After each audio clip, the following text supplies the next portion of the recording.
Hello दोस्तों, कैसे हैं आप। मैं वापस से लेके आया हूँ आपके लिए एक नई वीडियो नोट जेस में। और आज का जो टॉपिक है वो है इवेंट लूप कंटिन्यू। इससे पहले वाली वीडियो में हमने इवेंट लूप के बारे में बात करनी स्टार्ट करी थी। और हमने अपनी पिछली वीडियो में देखा था कि कैसे हम अपनी सिंक्रोनस और एसिंक कोड का जो एग्जीक्यूशन होता है नोट जेस में वो कैसे किया जाता है। ठीक है। और इस यहाँ पे मैंने आपको एक एग्जाम्पल भी समझाया था कि कैसे हमारा एक थिंग कोड एग्जीक्यूट होता है लिव्यू लाइब्रेरी की हेल्प से, और थिंग कोड कैसे एग्जीक्यूट होता है विदाउट इट से। ठीक है। तो चलिए आज देर ना करते हुए आगे की वीडियो स्टार्ट करते हैं। और इसमें आज हम ये देखेंगे, इस वीडियो को शुरू करने से पहले आज कुछ हमारे क्वेश्चन है। वो क्वेश्चन कौन कौन से हैं? तो सबसे पहले जो हमारा क्वेश्चन है वो ये है कि जब भी कोई एसिंक का कंप्लीट होती है तो उस टाइम पे नोड ये कैसे डिसाइड करता है कि कॉल बैक, मतलब कुछ पर्टिकुलर रिलेटेड कॉल बैक, मतलब जो टास्क कंप्लीट हुई है उससे रिलेटेड जो कॉल बैक है उससे कॉल स्टैक में कब रन करना है। ठीक है। कॉल स्टैक में जो हमारा कॉल बैक फंक्शन पड़ा है उसे कब उसे रन करना है। दूसरा हमारा क्वेश्चन ये है कि जो एसिंक मेथड होता है, जैसे सेट टाइम आउट मेथड हो गया या सेट इंटरवल मेथड हो गया, ठीक है, जो कि एग्जीक्यूशन डिले करते हैं, तो उनका क्या होता है, मतलब वो कैसे एग्जीक्यूट होता है उस पर्टिकुलर उसमें। ठीक है। थर्ड हमारा जो क्वेश्चन है वो ये है, जैसे मान लीजिए मेरे पास दो एसिंक टास्क है, जैसे सेट टाइम आउट और रीड फाइल कंप्लीट होता है अगर तीन टाइप पे, तो नोड जेएस किसको प्रायोरिटी देगा, और मतलब उसके किसके फंक्शन के कॉल बैक फंक्शन को प्रायोरिटी देगा कि इन दोनों में से कौन सा पहला रन करेगा। ठीक है। तो पहले मैं बता देता हूँ कि इसमें जो मैंने यूज किया है, मैंने यूज करी है क्लॉक, जो कि विजुअल रिप्रेजेंटेशन है हमारे नोड जेएस की। और आप इसको एक तरह से एक एग्जांपल के थ्रू देख सकते हैं। तो आप देखेंगे कि जो मैंने टास्क है, आप इस यूआरएल पे जाके, जो कि विश्वनाथ गोपीनाथ ने लिखा है, ठीक है, उन्होंने ये सब कैसे विजुलाइज करता है अंडर नोड जेएस के इवेंट लूप को सब दिखाया हुआ है। साथ ही मेरे कुछ एग्जांपल भी इस रिलेटेड वीडियो में, जो भी आप इमेज देखोगे वो इस पर्टिकुलर, जैसे आप देख सकते हैं मेरी ये इमेज जो है ये मैंने इसी यूआरएल से ली है। और अगर आपको ज़्यादा देखना है नोड जेएस का रिप्रेजेंटेशन और नोड जेएस के बारे में और भी डीप अंडरस्टैंडिंग लेना चाहते हैं, तो आप इस आर्टिकल को रेफर कर सकते हो। ठीक है। तो चलिए चलते हैं वापस अपनी स्लाइड की तरफ। तो आप देख सकते हैं कि ये जो है आपके सामने जो घड़ी जैसा बन के आया है, दरअसल ये क्या है, ये विजुअल, ये क्या है, ये आपका नोड जेएस का जो विजुलाइज है, कैसे नोड जेएस का विजुअलाइजेशन है, आपको ये बता रहा है। ठीक है, कि मतलब नोड जेएस का कैसे विजुअलाइजेशन है मैं बताऊंगा इसमें कि क्या क्या होता है। तो फर्स्ट में आप देख सकते हैं कि ये हमारा टाइमर क्यू है, input output queue, check queues, close queue, इसके अंदर माइक्रो टास्क क्यू है। ठीक है। तो यहाँ से जो एरो एग्जीक्यूट हो रहे हैं यहाँ से इनपुट आउटपुट क्यू।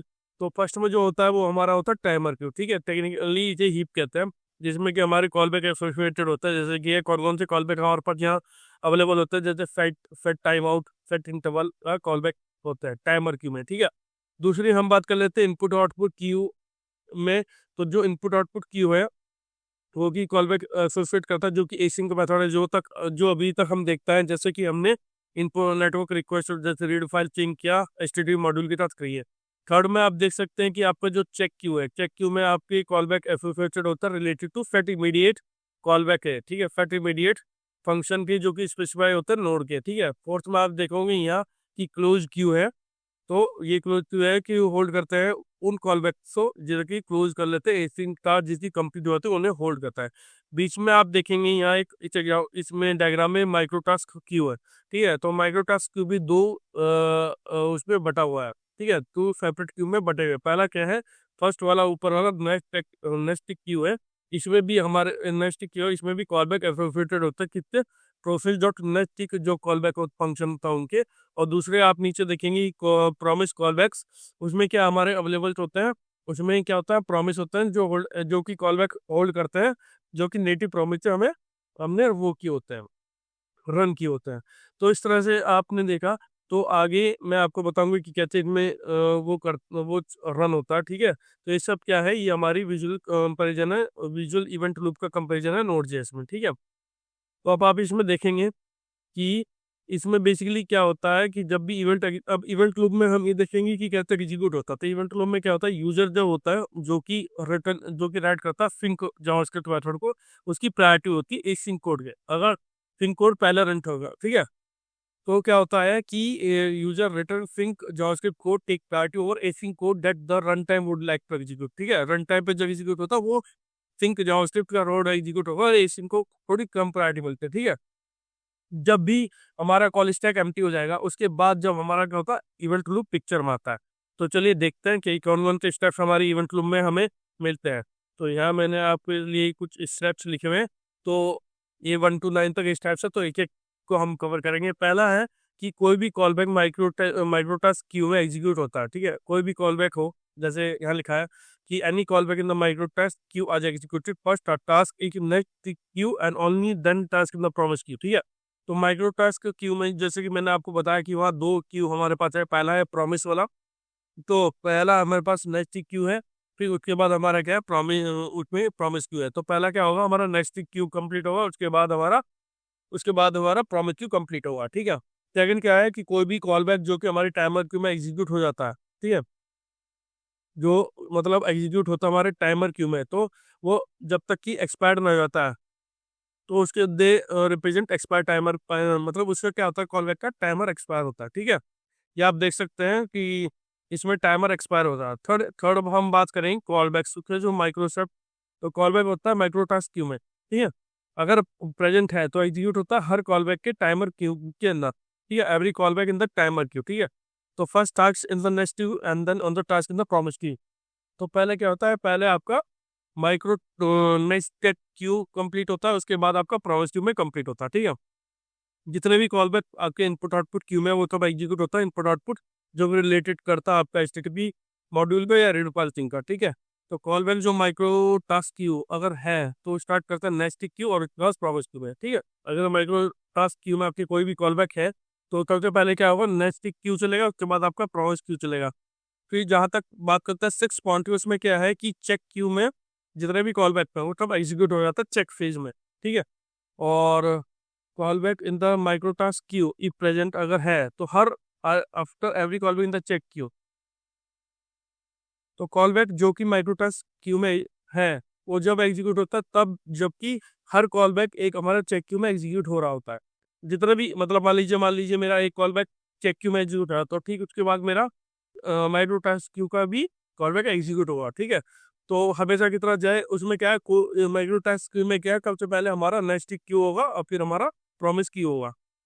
ठीक है, तो एट्थ में क्या होता है, इस पॉइंट में जो हमारा आठवें का पॉइंट है वो है कि इसमें जितने भी कॉल बैक्स हो क्लोज क्यू में एग्जीक्यूट होते हैं, सारे कंप्लीट होते हैं और आखिर में एक फाइनल टाइम होता है, जैसे कि सेम लूप होता है एक सेम लूप में, तो माइक्रो टास्क क्यू क्या होता है एग्जीक्यूट हो जाता है।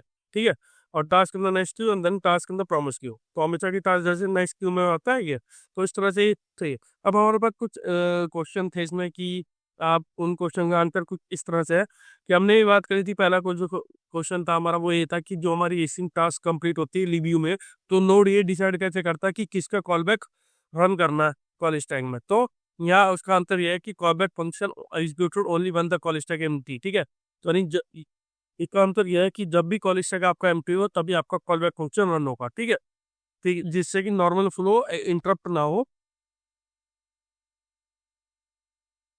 जिससे नॉर्मल फ्लो इंटरप्ट रहा हो जब भी हम कॉल बैक रन करें। ठीक है, दूसरा जो हमारा क्वेश्चन था वो था कि व्हाट अबाउट एसिंक मेथड, जो कि उनका क्या हुआ, जो कि एक्सपेक्ट टाइम आउट का इंटरवल है क्योंकि वो भी एग्जीक्यूशन को डिले करता है।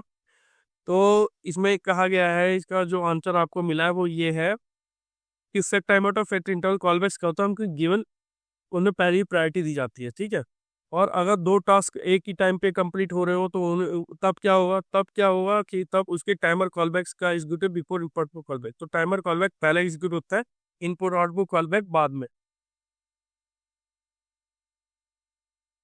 मतलब अगर दोनों मतलब इनपुट आउटपुट जैसे टाइम आउट आपका इनपुट आउटपुट टाइमर और रीड फाइल आपका इनपुट आउटपुट कॉल बैक है, तो दोनों अगर सेम टाइम पे है, तो पीछे नोड डिसाइड करेगा रन करे किसकी कॉल बैक फंक्शन को मतलब पहले रन करेगा। तो इसमें उसका आंसर ये है कि टाइमर कॉल बैक की एग्जीक्यूट करेगा, भले ही वो दोनों इनपुट आउटपुट कॉल बैक से पहले को वो टाइमर कॉल बैक को रन करेगा, भले ही दोनों एक वक्त नए क्यों नहीं कंप्लीट करो। तो ये कुछ इस वीडियो में मैं आपको बताया कि कैसे इवेंट लूप का पूरा फंक्शनैलिटी कैसे काम करती है। आई होप आपको ये वीडियो पसंद आया, तो प्लीज़ मेरे चैनल को लाइक कीजिए, सब्सक्राइब कीजिए। Thank you.